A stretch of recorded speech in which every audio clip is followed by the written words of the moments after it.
By my watch, we have a quorum, and from what I understand, there might be a Bruins game on tonight. So, welcome to the May 6, 2014 Abington School Building Committee meeting. First order of business, approval of the April 3rd, 2014 School Building Committee meeting minutes.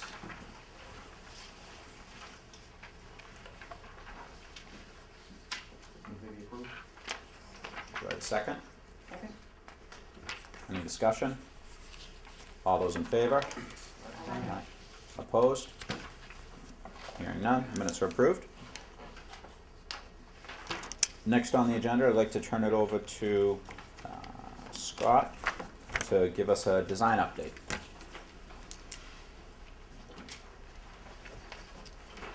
We will in fact be brief tonight, not because the Bruins are playing, but because it's a relatively short agenda.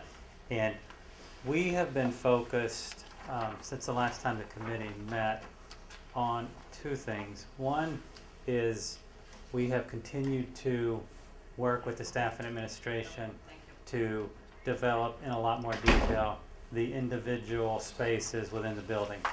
And we're going to go through that briefly tonight just so the building committee is familiar with some of the development that's going on. But the more substantial part of the work that has been underway over the last month is work on the design of the exterior of the building, what it looks like, what it appears like. And we're not presenting that tonight because we have a little bit more work to do, and it'll actually be the next building committee meeting where that'll be very exciting. Do attend. Where we'll be presenting that work and the exterior of the building and some of the exterior aesthetics and those kind of things. So tonight we're just going to update, a brief update to the building committee on some of the pieces of the building that we've continued to develop. Some very, very minor adjustments to the site design that you wouldn't even recognize if I didn't point them out. But this newly developed site plan is starting to show sidewalks out from the roadway right on into the site, so we're starting to do that. We've adjusted the parking over here again so that it's only circulation through this area and doesn't circulate out here. We've adjusted the drop-off area slightly for pre-K, and then we've adjusted, although you wouldn't recognize it, again because it's a minor adjustment, we've adjusted the fields just a little bit to start to allow outdoor areas for storage and some minor adjustments to the roadway. But for the most part, the site plan is essentially what you've seen in the past. We'll continue to make those kind of minor adjustments as we've always talked about, but not a lot to update there.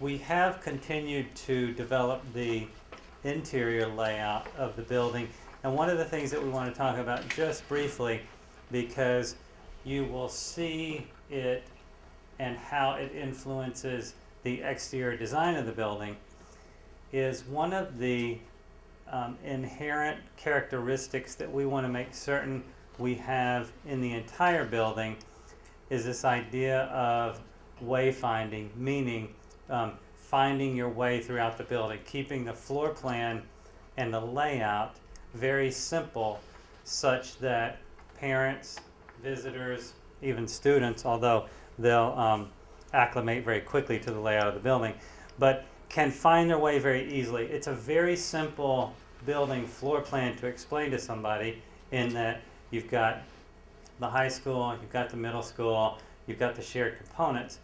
But when somebody is inside a building, it's very important that they be able to see out routinely from various points in the building. It brings natural light in the building. It keeps you from being in a maze of corridors and not knowing where the next right or the next left may take you. And the layout of the building allows for that very nicely, in that the circles that you see here are representative of windows and transparency and bringing natural light into the building, so that when somebody is standing along any of these lines right here and they could see out, for example at the end of this corridor, they could see out a window and see the outdoors and be oriented and know kind of where they are, not only in the building but with regard to the surrounding site. And then at each of these ends of the corridors, where the stairways are located, we'll also be designing them so that there's transparency, there's windows, and you can see out. It does a lot of things that are really good. It brings natural light into all of these areas clearly, but it also helps you understand your orientation in the building and where you are at all points in time. And you can see we're introducing those. There's nothing more kind of depressing than looking down a long corridor and seeing nothing but a wall at the end of it, or a door at the end of it. So the adjustment of the floor plan to place the stair here and windows at all of these areas is very intentional. And then in an area like we've talked about all along, where we've got the middle school cafeteria, and we've got the lobby for the auditorium, and we've got an outdoor area potentially for some cafeteria and dining space, we want to keep some transparency outside to inside, because this is an area where there'll be a lot of circulation going on, a lot of community use. And then here we're recognizing this as a node. And then certainly on the high school side, the same kind of things going on. And then at the main entry to the building, where we're bringing natural light into the cafeteria and into the entry lobby for the middle school side and to the entry lobby for the high school side. Those will be very important elements, not only in the floor plan, but how they get expressed on the outside of the building will be obvious in terms of the way we're developing the exterior of the building. So just wanted to touch on that briefly. You see it again on the second floor, the same nodes, bringing windows, natural light into key circulation areas and corridor areas throughout the building. And then we, one of the things that we're trying to achieve as we develop the exterior of the building is making it very clear from the outside of the building where those entry points are. There's nothing more frustrating than driving up to any building, school, any public building, and not knowing exactly where to go in. I think we've all experienced this. So we want to make sure that certainly the middle school and the high school entries are clearly identifiable. The preschool entry, clearly identifiable. And then because they're, this is a key community use and community entry area, and this may be a secondary community use, community entry area, we want to make sure those entries are very clear. And then they both also represent student entry areas. In this case, high school on this side, middle school on this side. So we want to make sure that as we develop the exterior of the building, that you can recognize that easily as you move and drive around the building, and you'll see that when we develop the exterior. This happens to be just an axonometric view, a perspective aerial view of a portion of the site showing just kind of the size and volume of the building. And we're showing that we've had this for some time. We're showing it tonight as just an intro to the exterior aesthetic and design that you'll see at the next building committee meeting. It's only an extruded model. It's not intended to show you what the building looks like in any form or fashion. So I just want to be clear about that. The building is not white with green blocks and everywhere the glass and a gray roof.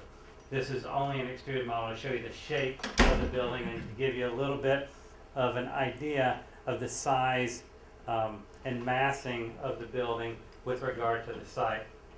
When we talk about the exterior design a month from now, or at the next building committee meeting, we'll be articulating exactly what it looks like on the exterior and talking about some of those spaces. But you can see that even a drawing like this, with no design of any kind applied to it yet, just gives you a little bit of an idea of how the building masses and kind of places itself on the site. You get a sense of the library media center that we've talked about kind of popping up and potentially having some windows up high around the perimeter of it. One of the great things about a library media center in the central core that has windows up high is it allows you to utilize all the space down low without blocking any windows, and allows you to get the natural light in up high where it's really needed. It allows you to see that middle school administration, guidance, and control area is stacked right next to that middle school entry, and the same thing with high school. The administration, guidance, and control observation point right next to the high school entry allows you to start to see the academic portion of the middle school take shape, the auditorium and where it's located, and gives you a really good idea in moving from a floor plan to just an extruded volume of what the shape of the overall building will be.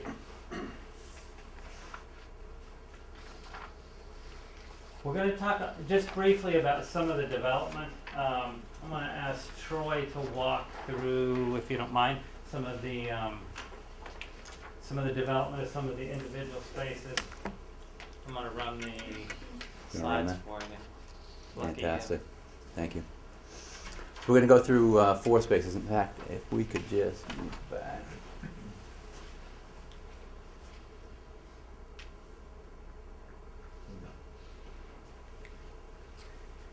We're going to talk about 4 individual spaces that, as Scott mentioned, we went through a series of meetings over the last month with the building users and the administration and staff. And there's been a significant development. We're going to go through 4 spaces. The first is the custodial receiving storage area. The second will be on the 2nd floor, the high school 2D and 3D art located here. We'll go through the pre-K zone here, and then lastly the project seminar room. So if we go through this zone here, and you'll see the enlargement of this right here. We had some very good discussion and great feedback from the group regarding this space, as well as the placement of the custodial zones within peppered throughout the building, strategically located. But this was the general receiving area. If you recall, we have this corridor coming from the inside corner, directly connecting the kitchen from the exterior as an access corridor, easily accessible to the general receiving supply, which has the main primary access point as an large overhead door with an access point here, convenience door as well, for 10 pallets of storage, and then a secondary storage here, sort of the second component that has open storage around the perimeter, adjacent to an outdoor storage that may have ice melt, flammable storage cabinet, small tools, machinery, etc., that can be stored here intermittently. Adjacent to that, we have the custodial workroom storage and an office with a toilet. This will be a work area that will house a workbench, tool storage, and as well as the custodial office, which will be the primary location for the building management system, the system that will control the entire HVAC and systems within the building. Adjacent here, we have the receiving, recycling, trash area that is directly off of the kitchen for easy access, as well as the control coming out to an overhead canopy above to protect for inclement weather, where this tote area can be washed and things of that nature. Going back to the floor plan, it's anticipated as we continue the development of the site plan, it's anticipated at this point that there will be an area here to locate the recycling dumpsters, the trash dumpsters, as well as the transformer and generator right in front of the mechanical area. So it has a nice proximity to the access point here and the custodial area. Going back to the custodial closets within the building, we talked about distributing them evenly throughout the building, so there would be in the center core the first and second floor of both the middle school wing, high school wing, as well as the center core of the building, and facilities back within the gymnasium, auditorium section of the building as well. Any questions on this particular space? We'll move on to the next one. The generator has the capacity to handle the load should, with all the storms we have, it could be used perhaps as a shelter for the community. You know, you can't call it a shelter, you could call it a Safe haven? The Safe safe haven. haven, yeah. Yeah, it wouldn't be a Technically not built shelter. as with the specifications of a shelter, but people lose power, seniors, heating, cooling, events in summer, winter, has the capacity to handle that load, right? That's correct, yeah, the generator, there's a list of items that we typically place on the emergency generator, which include emergency lighting. It will include the freezer, refrigerator within the kitchen, various heating components, just for that reason, yeah. Currently, we don't have that capacity anywhere in the town, so it's good to be built. The next space is the 2D, 3D art for the high school. And this is located on the second floor with the primary access corridor here. And if you recall, it's set up adjacent to the two-story cafeteria for the middle school and entry located here.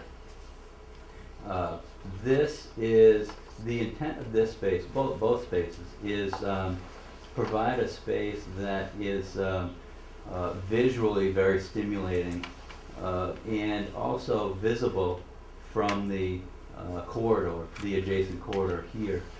We've got this set up with glass here for that visibility, as well as here for the visibility on the 2D. We have 3D art display located here that can be accessed from the classroom side, but have glass located on the front side, so the students can display the work that they're producing within this classroom. It's a very flexible arrangement where all of you can see the squares here with the circles, that's art tables, movable tables with stools with a steel angle, essentially a testing angle up above at the ceiling level, so that can be used to hang different projects for during the testing phase of an art project, or as they're constructing a three-dimensional piece of work or project. There are 3 throwing wheels located here, and then on this side we have the wet area with the sinks and storage below. On the 2D side, we have 2 zones. One is a presentation and critique area with a long 14-foot tack board located here, also flexible as well, but this is the primary teaching zone with an interactive whiteboard located here. There's also the interactive whiteboard located in this space as well, in the 3D zone on this side. This zone here is the working zone, or the 2D drawing area, where you have an adjustable platform with drawing horses positioned around the perimeter. Also can be moved as well. There's specialty lighting that we'll be designing for this specific zone and the adjustable platform. This location, this area here, is the wet area for the 2D section of the classroom. And then there's a lot of, you can see here, this, here to here, and then also from this side on the exterior wall is a location of windows. There's a lot of really nice natural light, not only coming from here, but also from the opposite side, where the 2-story high cafeteria is for the high school. Any questions on this space? We'll move on to the next one. The next space is the pre-kindergarten zone of the building. If you recall, it's on the right-hand side of the building, adjacent to the high school wing. And we have the entrance to this, the pre-K area is located here, the primary entrance. That is a connection across to the parking area here. It's also adjacent to the parking area to the north of this portion of the building. There's a secondary entrance here. If you recall, we've got a staging area for the vans. There are 4 vans that will stage along this side of the building. This provides a very easy access point for the students coming off of those vans located here. As you enter the building, for the primary entrance, there's a conference room to the left with an exterior window, a reception area here with waiting, as well as some storage located here for car seats and material, a toilet room, as well as the principal's office and records duplicating storage located here. There are 4 primary classrooms. You can see 1, 2, 3, and then 4 here. Each classroom is set up in a very similar manner, where we have play area. It's set up in 3 zones: the play area, instructional area with an interactive whiteboard, as well as a reading zone. To the left, as you enter the space, there's a series of cubbies located here. The cubbies include a lower section, a bench, and underneath the bench is storage for boots or shoes, small items. Above that is a small mail slot. That was a specific request for the completion of work. Above that is a coat hook, a small coat hook area. And then on top of all the cubbies is a larger section of lockable storage for the classroom. So along this entire length, there's storage for material and for supplies, as well as some cubbies as well here for storage of materials and supplies. There's a toilet room associated with each pre-K classroom that has a changing area, a changing table as well within it. So those are the 4 classrooms. There's a pre-K OTPT that has an area for 2 instructors, teaching area here, small teaching area, area with a mirror, and then a therapeutic swing located. You can see the circle with the cross is where the swing would be attached to the structure, and that's the circular area for the designated zone. Just so people are aware, obviously, occupational therapy, physical therapy, we're required to provide special education services at an early age, which is that area for people that want the initials. The last, the 4th classroom has access to its arrangement is slightly different. It provides similar amenities.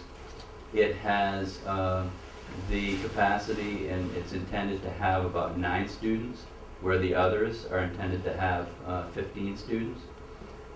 The access, there's access to a testing area here, both from the administrative side as well as from this side, the classroom side, as well as a small observation room here from the corridor and the classroom located here. Speech and language classroom, a small space for 5 to 6 people off of the corridor and from the administrative zone as well.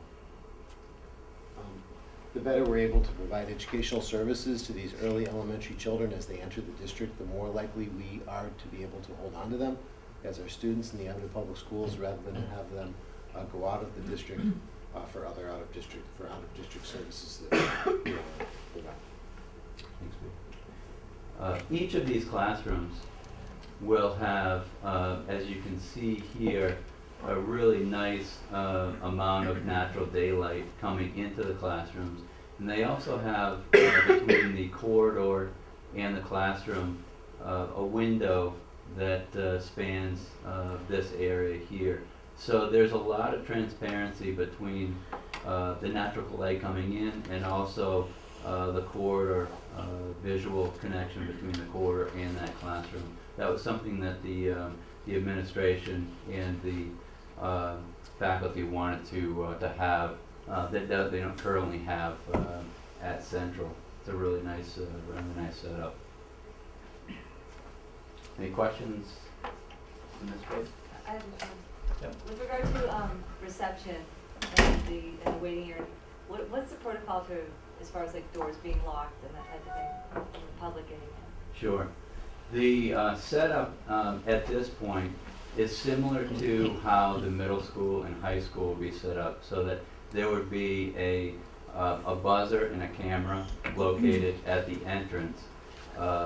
This door, the outside door of the vestibule, would be unlocked, so somebody could come in, and then this door would be locked. So they would have to get access. The secretary located here could see whoever's coming and going through this set of windows here, but also through into the vestibule and see who exactly it is and buzz them in from there. At that point, then there's the checkpoint, and then the access, if they're allowed to continue, they would go through into the corridor. Sure. Did we also talk about the security point as to from the high school entrance? Yes, yep, that's a good point, Peter.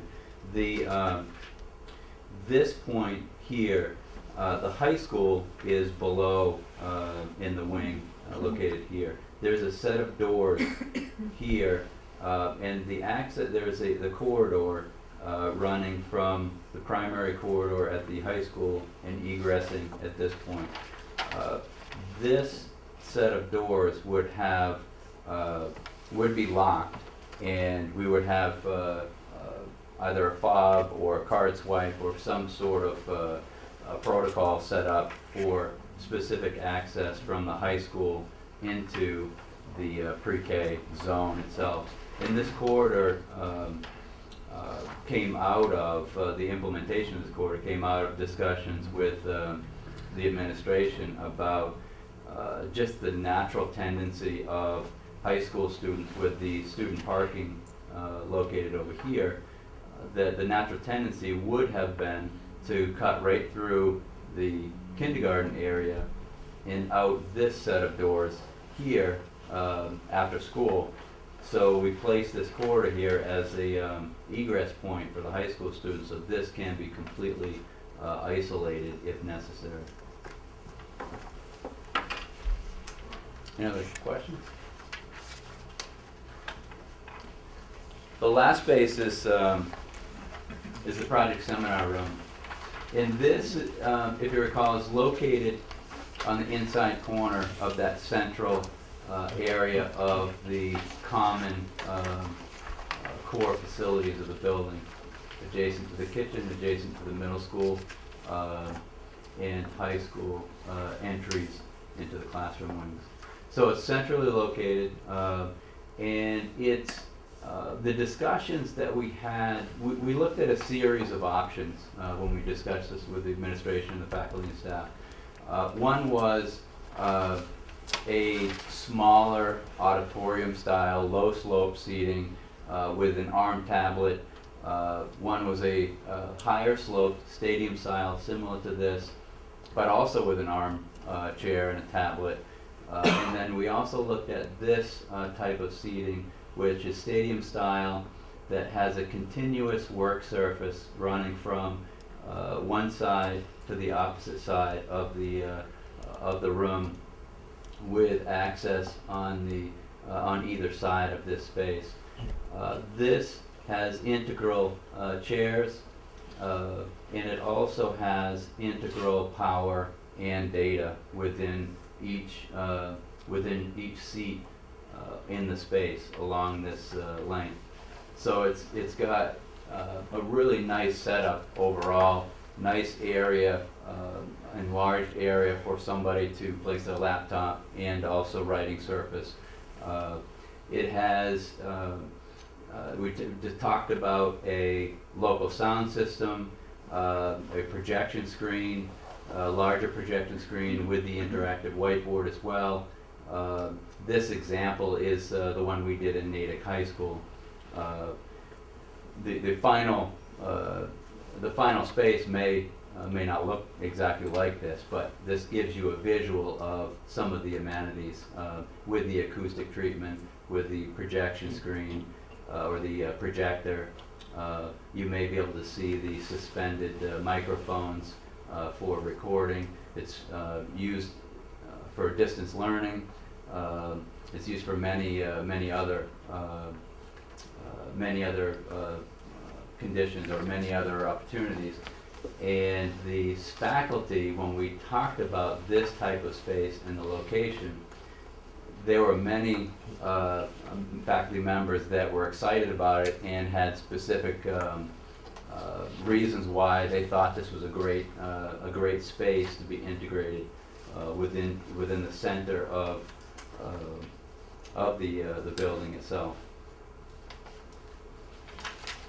This space is very similar to what students are going to encounter at the collegiate level, and so a lot of the high schools that we've been involved with have incorporated this kind of space because it allows them to begin bringing students together and having the students prepare their own presentations to groups, to hear, speakers that only need to be presented to a group of 100 to 150 students, to do distance learning like Troy mentioned, to do faculty and staff education and professional development. It's one of the most used spaces in all of our recently completed high schools and middle schools as a result of all the different purposes that it serves, but also it is very much in line with the opportunities that the students will have at the early collegiate level. Any questions? That ADA seating down the bottom. Yeah, there are 4 locations for ADA seating and a companion location on the side. So. In touring the other school buildings that we looked at, they all had these rooms in the surrounding towns. And one of the things that they commented on was, as much room, because when you bring somebody in to demonstrate for a large audience, as much room up front as possible is a benefit to them, given though that you have to have those, the ADA compliant seats in the front.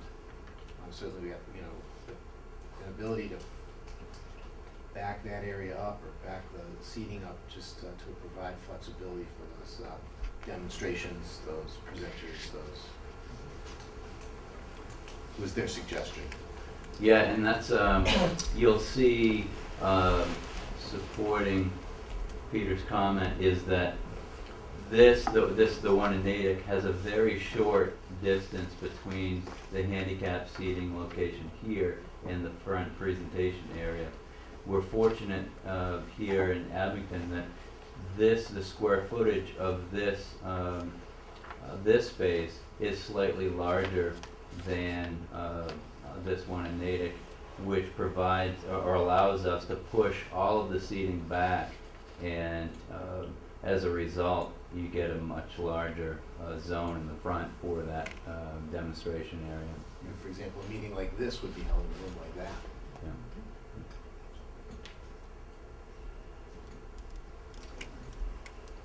Any other questions? That is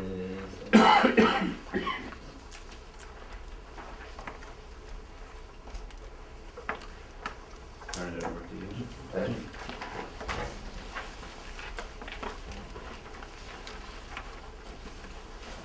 Next on the agenda, if I could ask Mary just to provide a budget update.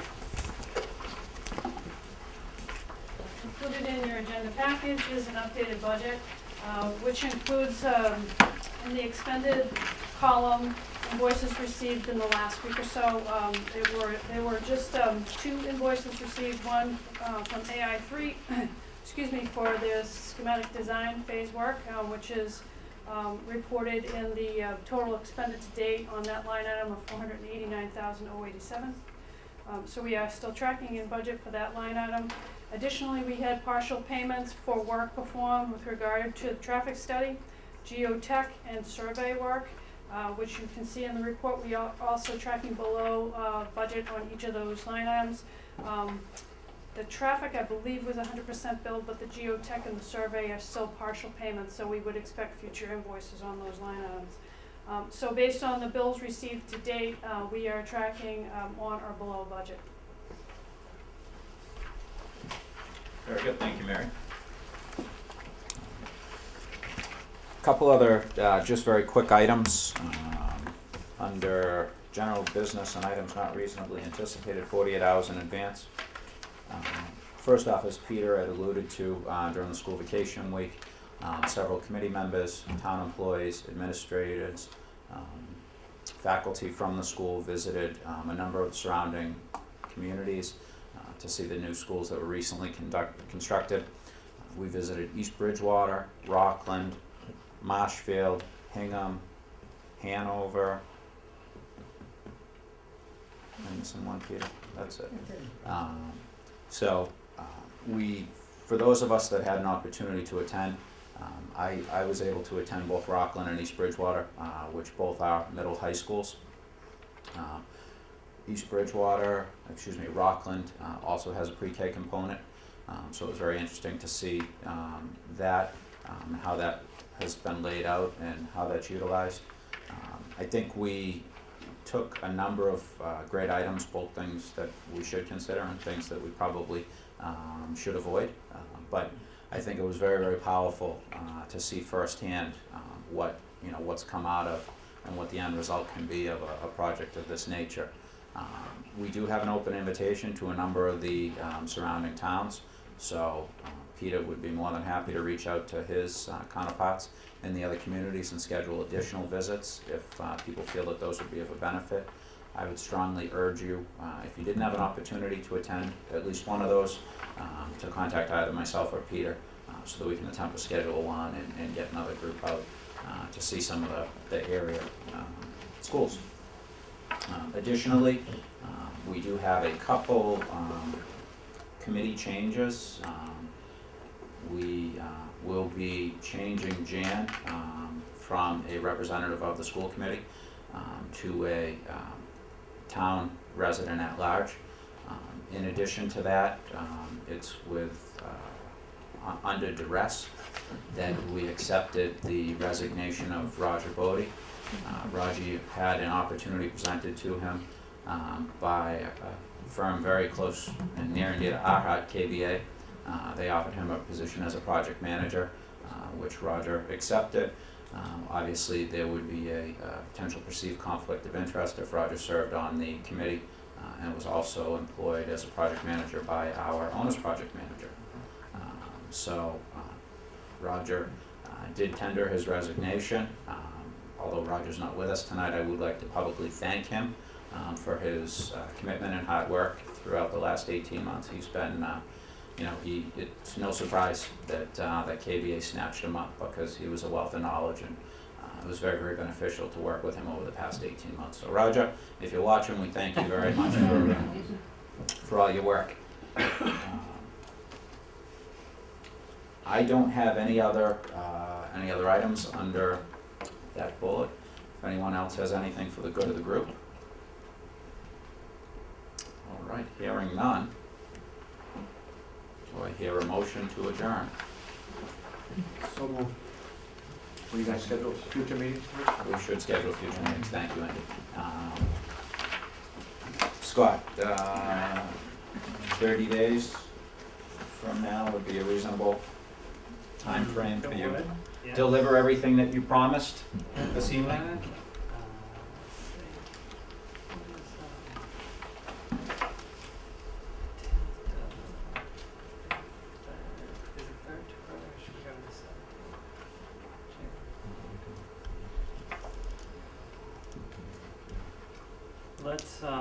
Let's do the first Tuesday of June, which would be the 3rd, if that works for everyone.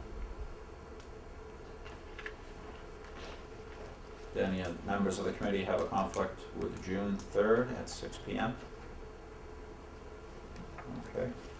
Hearing none, the next meeting will be scheduled June 3rd at 6 p.m. We will tentatively schedule it for this location. We will need to confirm that, and we will send out a confirmation, again, confirming the location, but tentatively plan on the next meeting taking place here. All right. The next working group session is It is not this Friday, it's the following Friday. Correct. So that is May 16th, and as Trey had mentioned earlier, we'll be talking about building exteriors for those who are interested, and we certainly are happy to have new attendees to these too, so that we can get some varying opinions as we go through this. And then we have set up a working session for the 23rd, and that is when we were going to talk about technology for the new building. And both of those meetings will take place at 7:30 a.m. at the Old North School, the administrative offices.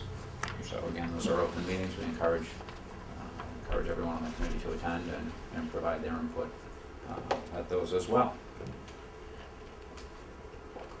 All right. We had a motion, seconded. All those in favor? Opposed? Hearing none. Meeting adjourned. Thank you all very much.